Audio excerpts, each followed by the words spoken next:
जो समृद्धि, शांति, न्याय, फलदायकता तथा ईश्वर की कृपा का प्रतीक है। पौधा ईश्वर पर विश्वास और निर्भरता की आवश्यकता को दर्शाता है। संयोहन के सुसमाचार में दासलता और शाखाओं की रूपक मसीह के साथ एक विश्वासी के संबंध पर प्रकाश डालता है। पौधे धार्मिक जीवन के विकास का प्रतीक होते हैं, जो मजबूत होते हैं और फल देते हैं। अतः पौधे को विकास का प्रतीक मानकर पिता ईश्वर को समर्पित करते हैं। इसके लिए हम पिता ईश्वर से प्रार्थना करें। मूल्य, प्रतिष्ठा और सुरक्षा से जुड़ी है।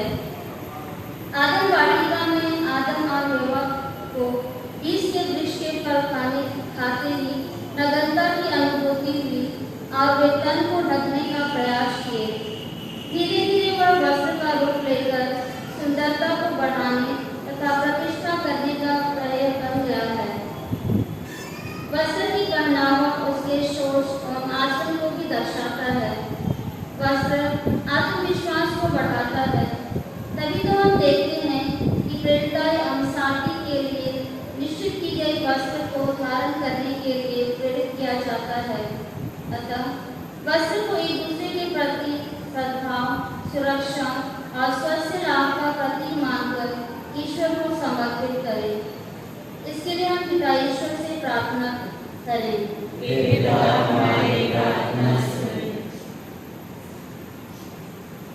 पौधा ईश्वर के प्रति सेवा करने की तत्परता और आध्यात्मिक यात्रा को दर्शाता है। मोमबत्तियां मसीह के प्रकाश का प्रतिनिधित्व करती हैं, जो अंधकार को दूर करता है और आध्यात्मिक रूप से मार्गदर्शन करता है। अतः मोमबत्ती को मसीह के प्रकाश का प्रतीक मानकर ईश्वर को समर्पित करते हैं और जो अंधकार में भटक रहे हैं उनके लिए हम परमेश्वर से प्रार्थना करते हैं। इसके लिए हम पिता ईश्वर से निवेदन करें। घड़ी का आध्यात्मिक महत्व केवल समय बताने वाले यंत्र के बजाय जीवन की क्षणभंगुर आध्यात्मिक ऊर्जा और ज्योतिषीय महत्व से जोड़ता है। मानव जीवन असीम संभावनाओं से भरा हुआ है। उसमें सबसे मूल्यवान संसाधन जो हमारे पास है वह है समय। अक्सर हम जीवन की आवश्यकताओं की पूर्ति के लिए व्यवस्था में मूल लक्ष्यों के लिए समय नहीं निकाल पाते हैं। ऐसे में घड़ी हमारी सहायता करता है। वह हमें समय प्रबंधन को सही दिशा प्रदान करता है। यह धर्म परिवर्तन को भी दर्शाता है।